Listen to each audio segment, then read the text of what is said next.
Attends, mais... Oh mon Dieu! Mais c'est... Salut les mecs, alors je voulais... Attends, 1, 2, 3, 4... Alors bon, pour vous dire que lundi et mardi je suis pas là, d'accord? Vous en branlez. Je dois aller chercher la crème anti-hémorroïde de Romain. Et puis Julien, j'ai emprunté ta voiture, j'ai été fâché sur le périph' à 230, t'as peut-être plus de permis. Hein. Et puis ta femme découpée en morceaux dans le coffre. Ouais, vous en branlez, d'accord. Bon c'est pas grave, bon week-end hein. Attends, mais... Attends. C'est quoi ce truc qu'on regarde exactement là? Je sais pas, y'a que le son.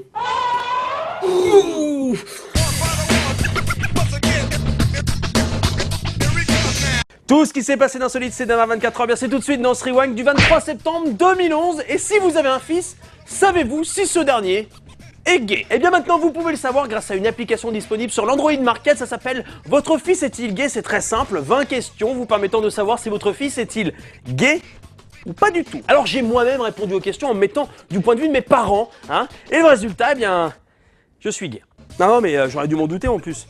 Non mais j'ai... Bon ok, j'ai peut-être le calendrier des dieux du stade, j'aime bien mater des hommes nus dans des films, mais c'est pas la question, mais je pensais pas, enfin voilà, Oh putain, quand je vais appeler ma copine et que je vais lui dire ça, elle va tomber sur le cul quoi, là c'est sûr. Bon, surtout ce qu'il faut retenir, c'est que vous ne devez absolument pas télécharger cette application de merde, ça sert à rien, elle coûte 2 €, si vous avez un enfant, vous avez des doutes, vous lui posez des questions, voilà. En tout cas, moi ça me dit pas ce que je vais faire ce soir quoi.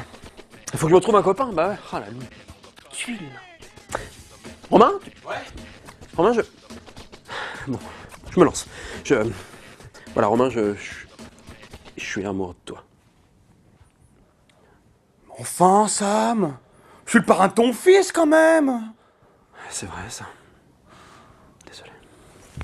Et l'image du jour, c'est une très très bonne nouvelle pour le syndicat CGT. Alors attention, je n'en dis pas plus, je vais vous diffuser un extrait de l'émission Trax diffusée sur Arte hier soir.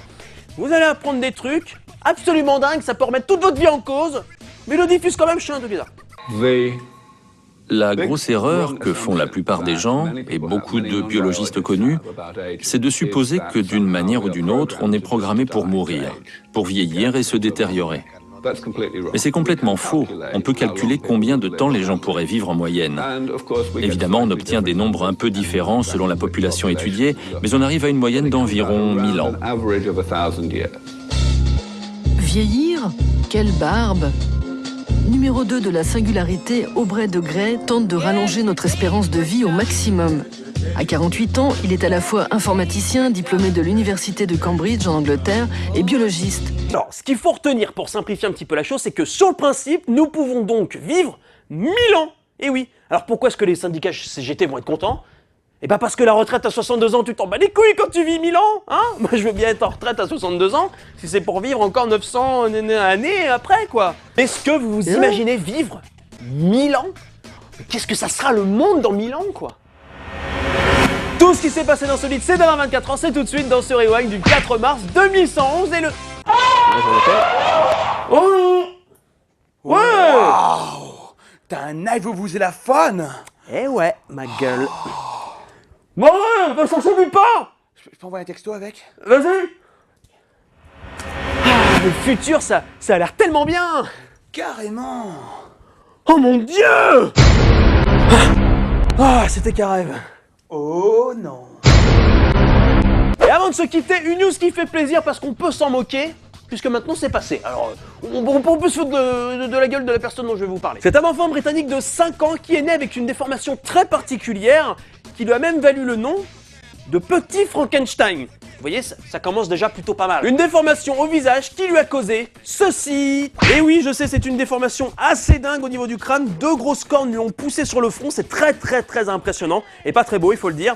Mais grâce à de la chirurgie réparatrice, eh ben, ça a donné ça. Il a juste une petite cicatrice, pas super voyante sur le front. Enfin, c'est quand même mieux ça qu'autre chose. Alors évidemment, ne plus avoir ces 2 grosses cornes qui lui poussent sur le front, ça va lui éviter de rentrer à l'école, que tout le monde se foute de lui, qu'il finisse seul, qu'il ne trouve pas de copine, qu'il arrête ses études, qu'il commence à drogue, qu'il finisse SDF et qu'au final, il se suicide avec un couvercle de boîte de conserve de raviolis.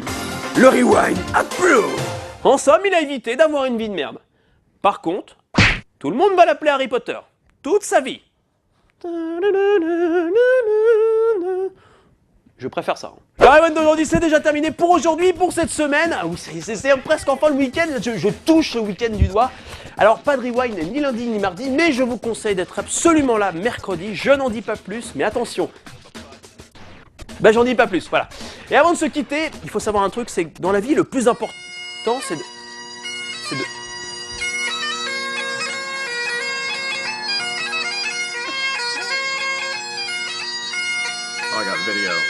Un mec sur un monocycle, habillé en jupe, qui joue de la cornemuse.